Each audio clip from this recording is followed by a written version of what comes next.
রুদ্র মোহাম্মদ শহীদুল্লাহ রচিত বাতাসে লাশের গন্ধ কবিতাটি। আজও আমি বাতাসে লাশের গন্ধ পাই, আজও আমি মাটিতে মৃত্যুর নগ্ন নৃত্য দেখি, ধর্ষিতার কাতর চিৎকার শুনি, আজও আমি তন্দ্রার ভেতরে। এদেশ কি ভুলে গেছে সেই দুঃস্বপ্নের রাত, সেই রক্তাক্ত সময়? বাতাসে লাশের গন্ধ ভাসে, মাটিতে লেগে আছে রক্তের দাগ। এই রক্ত মাখা মাটির ললাট ছুঁয়ে একদিন যারা বুক বেঁধেছিল জীর্ণ জীবনের খুঁজে, তারা খুঁজে নেয় নিষিদ্ধ আধার। আজ তারা আলোহীন খাঁচা ভালোবাসে, জেগে থাকে রাত্রির গুহায়। এই যেন নষ্ট জন্মের লজ্জার আড়ষ্ট কুমারী জননী। স্বাধীনতা একই তবে নষ্ট জন্ম, একই তবে পিতাহীন জননীর লজ্জার ফসল।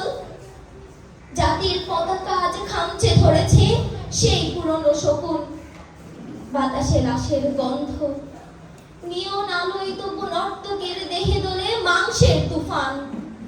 মাটিতে রক্তের দাগ, চালের গুদামে তবু জমা হয় অনাহারী মানুষের হাড়। এ চোখে ঘুম আসে না, সারা রাত আমার ঘুম আসে না।